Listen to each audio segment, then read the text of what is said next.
So welcome to episode 2 of the Rundown podcast with Hit Up Ange and Shakuni.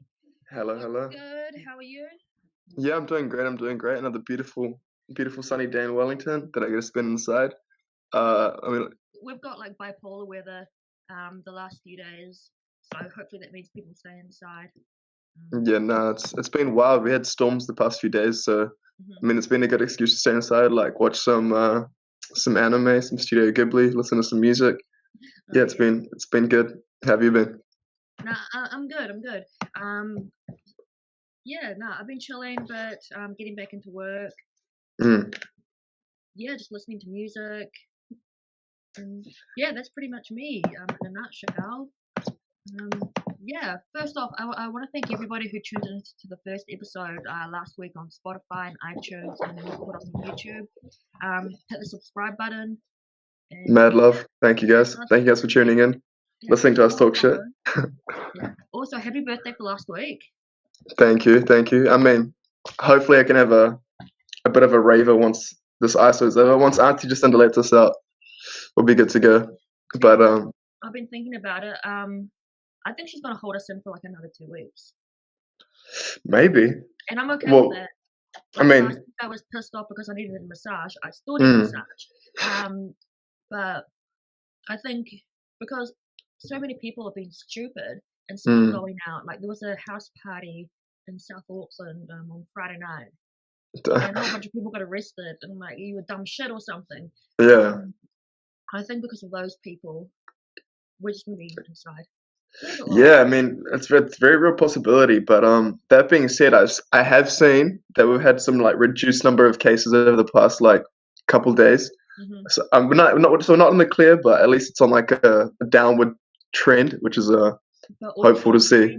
Singapore were also on the same boat, and now they've had a second wave. So, I mean, yeah. So I guess it's better we stay locked inside and like wipe it properly than like come out too early and then just pay the price. Yeah, we don't want any more deaths. Like most likely because of the cluster at the rest home, we will see more deaths because of the older generation. But I mean, people just need to stay inside, and that's it, pretty much. I mean, New Zealand's done extremely well so far. I like to say, like our mortality rate compared to other countries is extremely low, and for the most part, Kiwis are listening. So good job, New Zealand. Keep that shit up. Okay, so over the weekend, Coachella weekend 1 was meant to kick off, and I know a lot of people were heartbroken because shit's been pushed back to October. And to be honest, I don't even think that's going to happen. Did you catch the documentary? Yeah, I mean that documentary was extremely eye-opening for me just watching it because obviously growing up I've heard about Coachella and being a music fan, just seeing the festival and you see these massive lineups, kind of just like how do they pull this off, like what are the logistics and everything else, but they've kind of made a name for themselves in the music industry and festivals for having these really, really strong lineups, and they're quite like eclectic. I like to say, like they don't just have hip hop or just rap or. Yeah. So for anybody that doesn't know what we're talking about, Coachella released their 20-year anniversary on YouTube over the weekend, and it pretty much just shows from day one how Golden Voice were the promoters. They got into the whole industry, how they came up with the idea of doing Coachella, losing money for the first year, close to $1 million. They don't even know if it was that because they didn't have the counter. But today I actually got a Facebook memory that today was my day 1 of Coachella for 2 years ago. So wait, you went to Coachella 2 years ago? No, there was no way in hell I was going to miss out on Beachella. Coachella, you ready? Let's go get on. Yeah, and how was that? I mean, being there and being in, because like I can't even imagine what it's like to be in a space with that many people. Because like I go to R&V and I'm like, oh yo, okay, there's a lot of people. Or Bay Dreams, I was like, this is too many people. But like you go to the States, I'm sure Coachella's like 100,000. Okay, so with me, like I've always, even before Hit Up Ange and all that crap, Ange as a music lover, as a concert lover, as a festival lover, Coachella was always like number one bucket list for me. Yeah. And when Beyonce was announced in 2017 with Kendrick and I think it was Radiohead or a rock group, can't remember who else. Yeah. I was angry because I really wanted to go. Mm. And then thank you God for making Beyonce pregnant, because then I was like, man, I don't even care who else is on the lineup. Yeah. 2018, I'm gonna sort my ticket. So I did that, and then come announcement day, they dropped The Weeknd, they dropped Eminem, they dropped Cardi B, What's good? Creative and Staples, and I'm like Oh. Post Malone, Migos. I'm like, damn. Yeah, it's crazy. Coachella, once this virus goes away and everybody's fine again, highly recommend going. Like, I don't wait in line for anybody. I don't queue up. I was in one spot for 10 hours to see Beyonce. That is the level of love I have for that woman. Yeah. And it was like, it blew my mind. Like, yeah. I mean, people are saying that you're more likely to see more music in one weekend than you will, and maybe like, you know, a couple months of just going to concerts and stuff. All these different artists who you've never heard of before, Mm. and you're like, whoa. Nah, like, I fully recommend going to Coachella. Even if you haven't seen Beyonce's Homecoming documentary on Netflix, go watch it. Even if you're not a fan of hers, As a performer, she's just crazy. Mm. Yeah, like what she did, like she came back after having twins, and how she came up with the concept, the work she put behind it, and then the actual show itself. Yeah. The production and her voice and everything were just phenomenal. At night. But insane, like 100,000 people in one spot to see Beyonce. Her set started at 11 o'clock at night, finished at 1 a.m. I got back to my Airbnb at 4 a.m.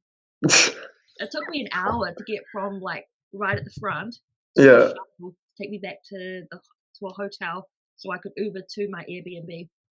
Yeah, that's worth it. And then I got up at like 8, 9 o'clock to do it all over again to see Eminem at night. Yeah, that's wild. I mean, you see those videos and you see the shots, and it's kind of hard to like comprehend how many people are there. But you literally, the drone pans out, and you're literally just seeing waves and waves and waves and waves of people. And you're just like, yeah, where go? Like on a Friday night, it was The Weeknd who was headlining, and I love The Weeknd. Shout out The Weeknd. Shout out EXO. I ended up having to watch him from right at the back, and I'm like, there is no way in hell I'm gonna do this for Beyonce. So, I mean, what are the logistics like getting a decent spot at Coachella? Because I mean, if you're at the back, are you just not seeing anything, or is it? There are screens up, but you can't really hear. Yeah. With where I stood, so I stood in the same spot for 10 hours. Yeah, it's commitment. Ever. Bring a tent. There's no room for a tent. Yeah, that's true. Just an umbrella, maybe. Also, there's no room for an umbrella. But that's the thing, like, there is no shade. And it is like mid-30 to late 30-degree weather. Yeah, for people that don't know, it's in the middle of like Las Vegas desert, right? No, it's Palm Springs. It's California. Palm Springs, California. So yeah, it's in the middle of essentially a polo club. Yeah. And it's just gorgeous weather, 30 degrees. But there could also be like really bad sandstorms, so you have to take like a bandana with you to cover your face. But thank God that didn't happen that day. I mean, I could have gone closer to the stage, but I found like a tiny bit of shade next to like the production area. So I'm like, okay, finesse. Yeah. But highly recommend going to Coachella. Definitely worthwhile for the people that are music fans. I mean, it's pretty expensive, but you're probably gonna get like a once in a lifetime experience here. If you buy pre-sales at the beginning of June, you can do lay-by option. Oh, and there you guys go. But then, if you don't know what lay-by is, it's pretty much paying it forward. You don't know what lay-by is, go Google that. Afterpay for the new folk. But then, because the lineup isn't released until I think like the 3rd of January for us, yeah, because that's the day we get back from Daydreams. So that's when it's announced. But do you buy your tickets prior to knowing who's on the lineup, or do you wait and it's more expensive? I mean, if I was based in the States, I'd pretty much go every other year because you just might as well. But I don't know. I can't justify flying to the States, paying thousands to be there, and then having a lineup that. I mean, given every year's lineup is crazy, but it's just different flavors every year. You know, like different takes on what they're trying to bring to the festival scene. Yeah, But I thought this year we had a good lineup. We had Travis and we had Frank. yeah, that's crazy. I mean, already there you have like two pillars of the culture. Like, I mean, two things youth love is like Travis Scott and Frank Ocean. Like, Frank could. I mean, do you see his reception to his most recent 2 tracks he dropped? People just they were fizzing. Really? Oh, then it is Frank, but then he's probably gone hidden back into his cave or whatever at the moment. So Yeah. who knows what's going to happen with that. I mean, talking about new music, what new music have you jumped on recently? Tory Lanez. He dropped his mixtape over the weekend, and now he's an independent artist. He's no longer. Which was, so was that New Toronto 3? Is that? Yeah, New Toronto 3. Yeah, his last album with Interscope Records. Do you like it? Yeah, I mean, I rated it initially like it's very like top heavy. I feel like the first half of the album is really strong, and then it kind of like teeters off. But my personal favorites were like Pricey and Spicy, Cold as Playboy, Broken a Minute, D&D. Yeah. But yeah, I was a big fan of the production. Yeah, Cold as Playboy. That's Letter to the City too. I liked that. Yeah, Letter to a City. Like people were saying that Tory took an L with this album because he's not going to be moving many units or whatever. But to be honest, that dude is killing it. Like Quarantine Radio, bringing up some numbers. So he's gained 2.2 million Instagram followers in less than 30 days. His YouTube subscribers have increased by 90%. He's looking at moving like 55 to 60k just for New Toronto 3. Yeah. Also, unit sales are down by 20% at the moment. I mean, now he's an artist. And I mean, I wouldn't say that he'd put out an album just to put out an album, but I'm sure he's glad to have his hands free of Interscope and be able to have like his own creative control over whatever he's doing. Yeah, I've noticed a lot of artists want to rather be independent than signed to the labels. Nothing against labels, like they're all good, but I mean, you can't drop whenever you want. Yeah. And they take a big portion of your sales, your royalties, everything else. Depending on what kind of contract you have, take money from your touring. Yeah, but I think Tory going independent, having Quarantine Radio, I think he's on at the moment, and they're giving away like $15,000.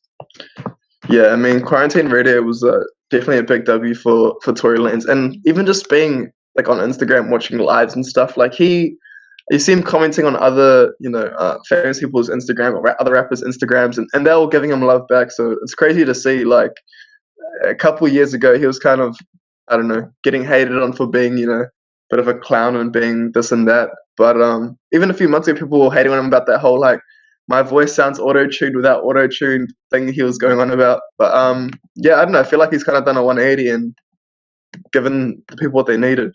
I saw you got banned for a little bit because he had a stripper on his Instagram live, and that's against the terms and conditions. But yeah, but then he talked to the dude that ran Instagram, and he was able to get back on.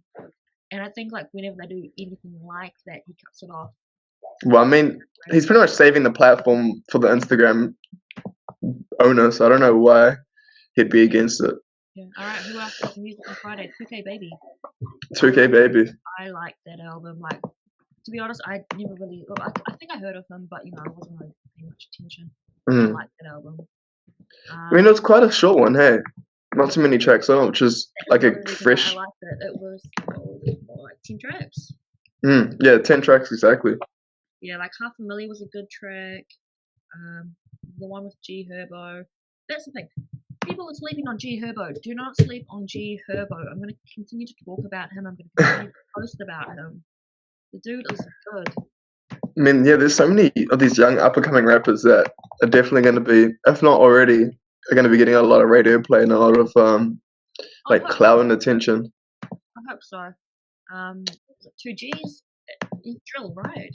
Yeah, 2Gs. I mean, Drill has had a pretty big presence recently, and I mean, I think it's very justified. I mean, those beats are like a very hype, and some of the lyricism is like quite funny and goofy, which is called hit, or very hood or street, which is like a nice change from the very like cut and paste formula that we have in like the States a lot of the time, I feel. So I mean, even Kiwis are taking some influence from the drill scene, and you've seen like in Australia 1-4, HP Boys, all of those guys,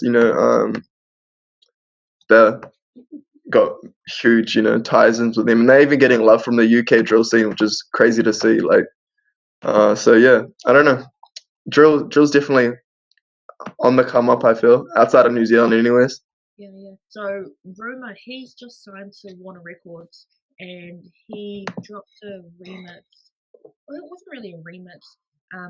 He did his own version of like a country trap song, and then he dropped a track on Friday called Dealer.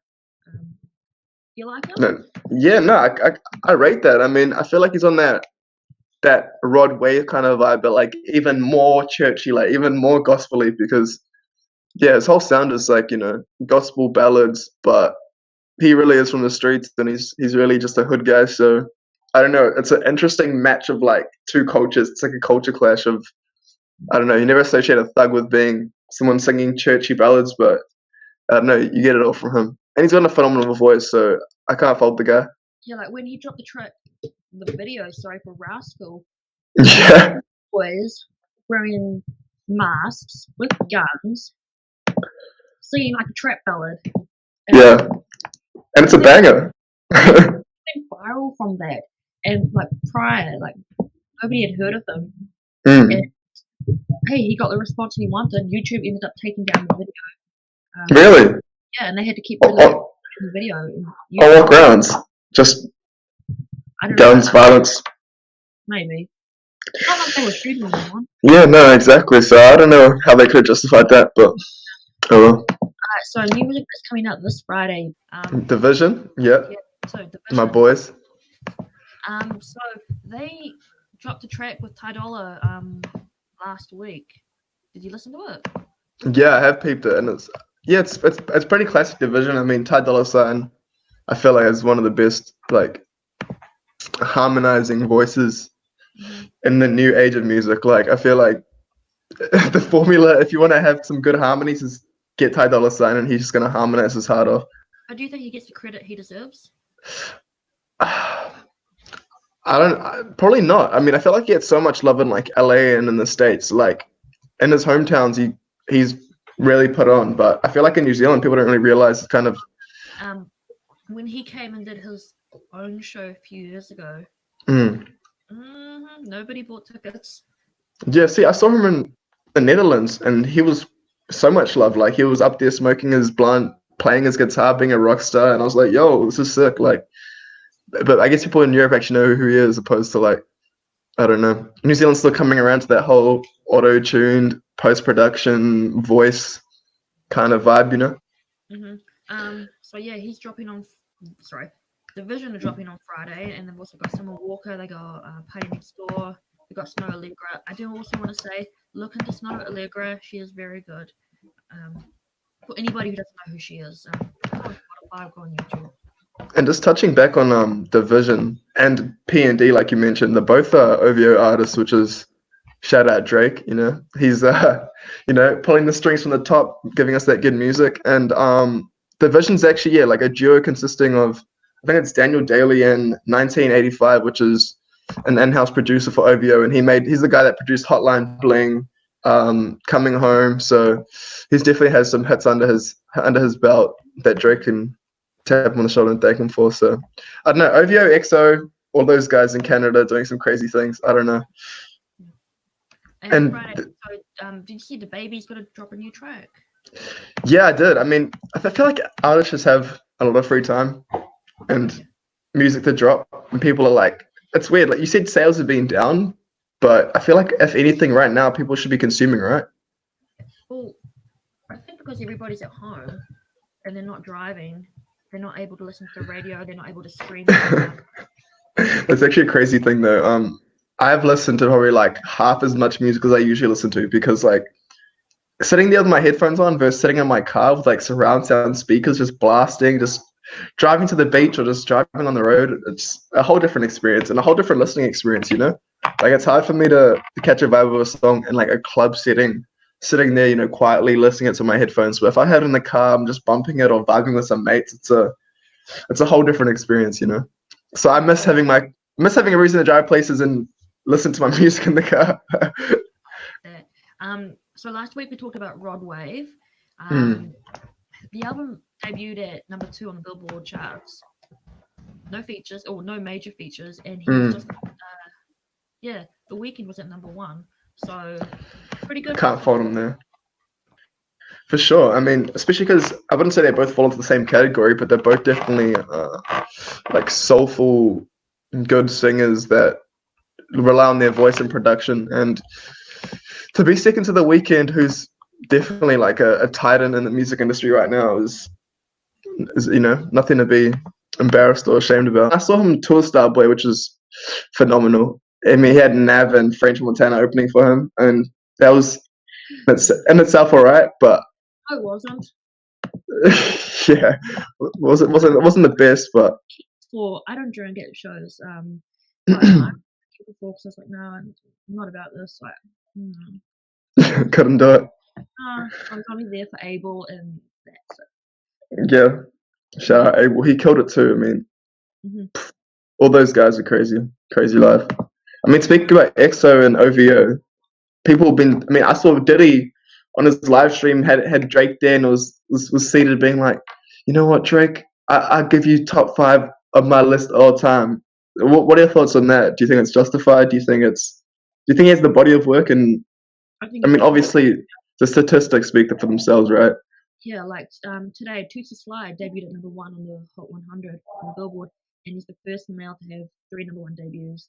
And it's his 37th Hot 100 track in the top 10. Yeah. He deserves it. Mm. I mean, who do you even think's in that conversation with him, though? Like, who's up on Drake's status of notoriety or popularity? Rihanna, Yeah.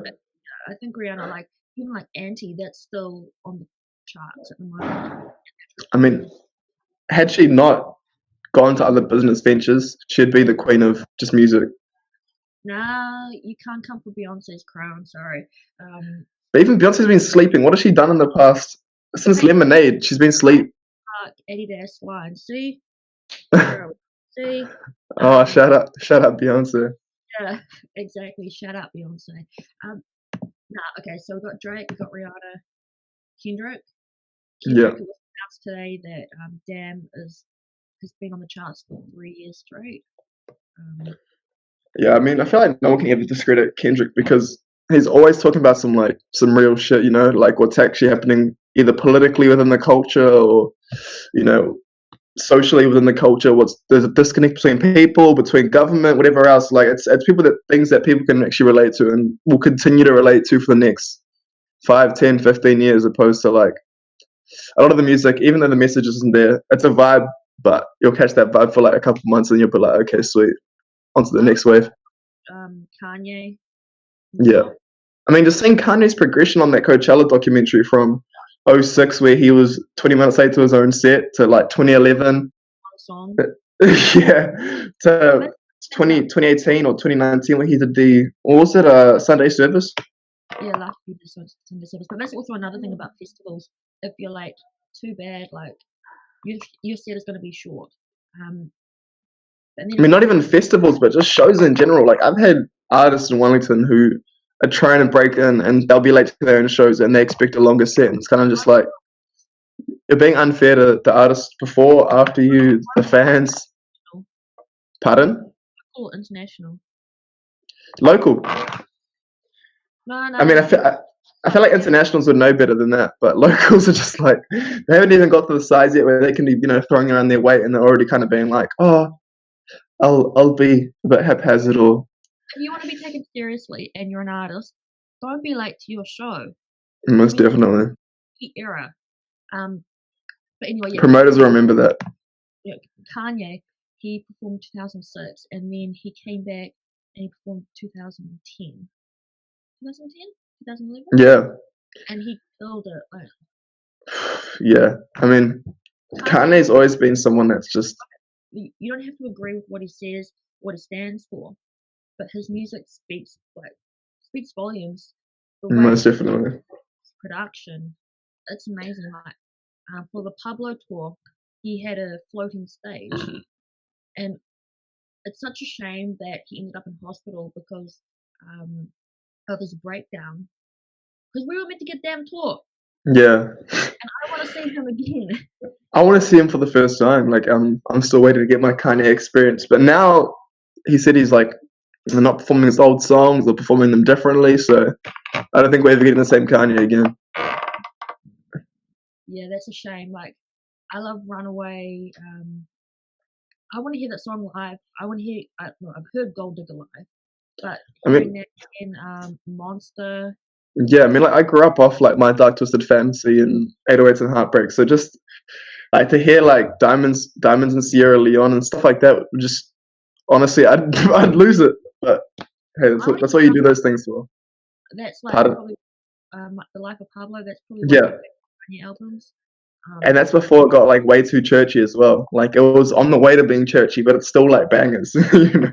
But his most recent album is just straight gospel. Which Yeah, no hate. there's nothing against that.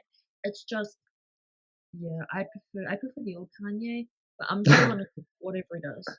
Yeah, I'm still gonna be a Kanye stan, even with his Sneakers, not about ugly sneakers.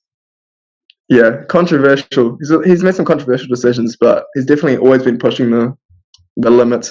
Maybe Coachella brings Kanye back in 15 years for like a 808s and Heartbreaks tour, or like college dropout tour. Maybe. Right. So what else? So this morning also, we spoke about it just before we live, but Ja Rule has said that he's down for verses with 50 Cent. I don't think Ja Rule wants that smoke, to be honest. I mean, he says he does, but like, I think he's gonna get clapped.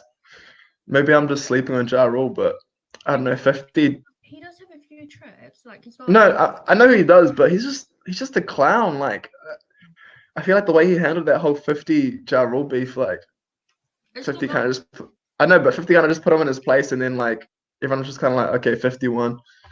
Mhm. Who's Ja Rule again? You know? And I was just like, oh, sorry, Ja. He's got his own tracks. He's got his tracks with Lashante. He's got his tracks with Jennifer Lopez. But I think That's true. clowning with the whole Fire Festival. Yeah, no, I think that's yeah as well. Like you mentioned, if you if you have such like a big red mark next to your name because of the festival that literally just like shafted thousands of people, it's a bit hard to shake that. So here we go. I already posted up on Instagram, and I'm like, who do you think would win? And somebody goes 50, no doubt, because no one wants no fire. Day and age as well. Like if you get involved with anything, you better be like willing to stand by your decisions and kind of just like be like, yeah, I did this and I'm gonna live by it because it's out there for pretty much ever now. So think about shit. Be smart with your investments. So this Sunday we got our next verses, and that's Babyface versus Teddy Riley, and it's at 1 p.m. Sunday. So last week we spoke about how it was postponed, and Babyface actually came out and said that him and his family tested positive for coronavirus, so that's why it didn't go ahead. So they're all good now. So that's, I mean, glad to hear that they've recovered Yeah, no, or so on the way to recovery. no, they're recovered now. But what this is going to do for the culture is going to be like huge. Like last weekend, it was RZA and DJ Premier. That was crazy. That was crazy. Teddy and Babyface. I don't think like the R&B and the hip hop heads, they know how big this is. But to everybody else, I don't think they do. So look, just so people who don't really know, Teddy Riley, he did My Prerogative, then Remember the Time by Michael Jackson, Before I Let Go, No Diggity, Babyface did Can We Talk, My, I'll Make Love to You, and the iconic End of the Road by Boyz II Men.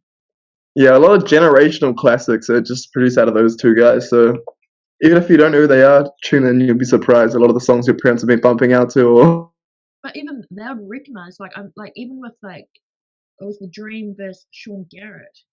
There were mm, tracks that, like, both writers, you wouldn't realize like how many tracks like they wrote, yeah, and like how you're probably like fans of these songs, sorry, and you don't even realize that your favorite artist didn't write that. yeah. I mean, not to come on Beyonce's bandwagon, but she's the queen of not writing her own music. But hey, she owns it, so Beyonce alone.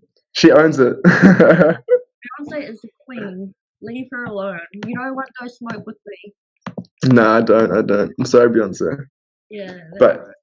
but no, it's these battles have been huge. I feel like, especially like now is the right time for these battles because I don't think anyone else was sitting at home kind of waiting for these iconic artists or producers to kind of go at it. But now it's kind of like Yeah, a thing to look forward to. and Timberland have been working on this for 2 years now, and they just dropped it. It goes to show that all you need is a bit of ISO to get your plans rolling. Yeah.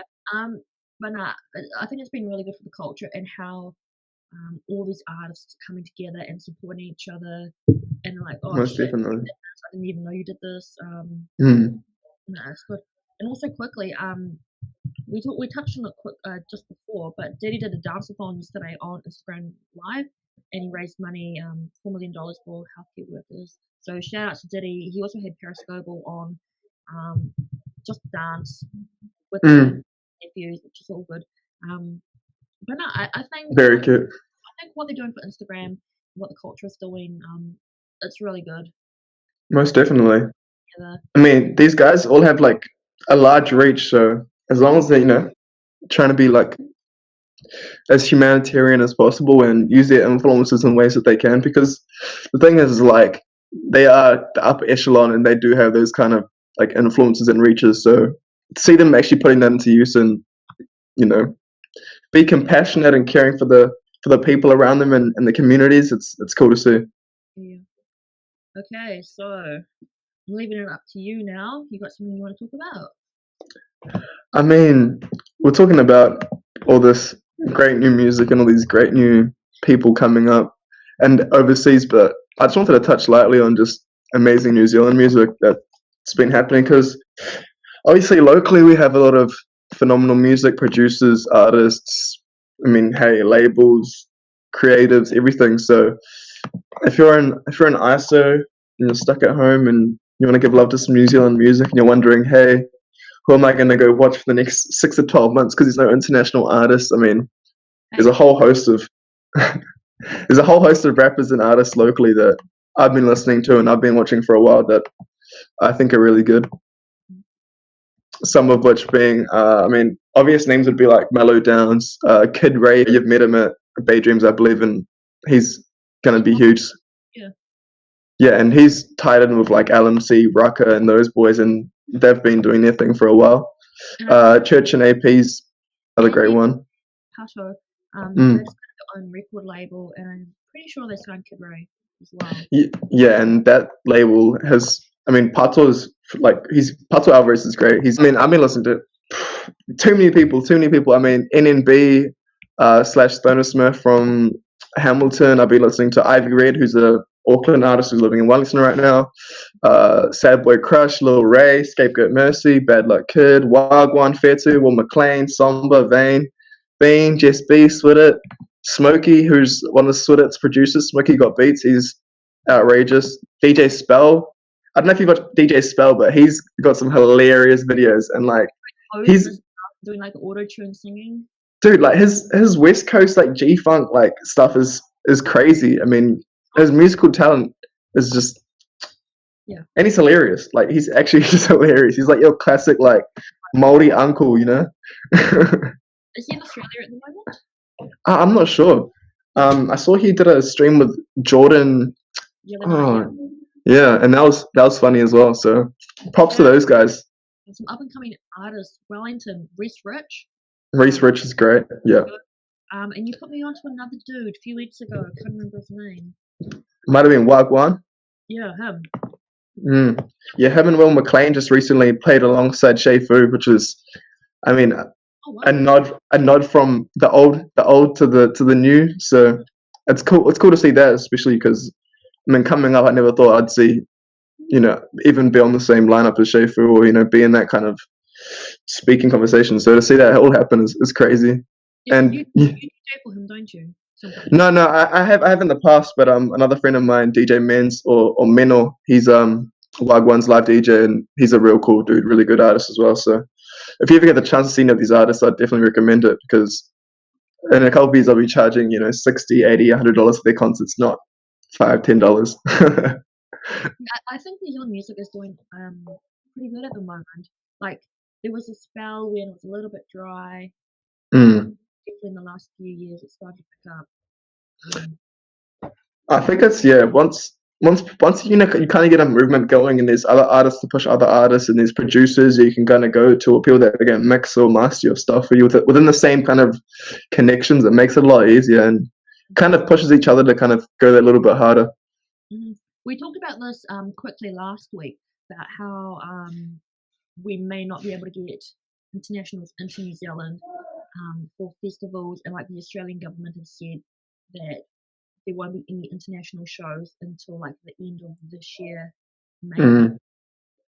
Do you think that we're all good for a New Zealand festival summer of just New Zealand artists? I mean, I feel like It would work. I feel like we should, and I feel like right now people would literally jump on anything. Not to downplay any of the New Zealand artists, but I feel like you could literally put a very subpar lineup on right now, and people would literally just jump at it, because people just need something to do right now. Need like a kind of escape from all of this drama and chaos and hectic energy in the world right now. They just want to vibe, see some New Zealand music, connect with other people, be social creatures. Classic humanity. But yeah, I feel like it'd work. Most sure. You up to much for the rest of the day? No, honestly, not much. I'm looking outside, and I feel kind of bad for staying inside, but I don't know. Might go for a walk to the Foursquare, get an ice cream. I don't know. I don't know if I'll risk the biscuit, but we'll see. How about yourself? I'm pretty sure there are things to do. I've started a new e-commerce store, so just working. Awesome. Just listening to music. I think there's like an album review next as well. Way too much new music out right now. Good talk. Yeah, good talk. Yeah, well, thank you for having me. Always good talking. Enjoy your week from your isolation station. Yeah, we'll see what that. Yeah, hopefully we'll be out soon. Yeah, maybe. Later. Later.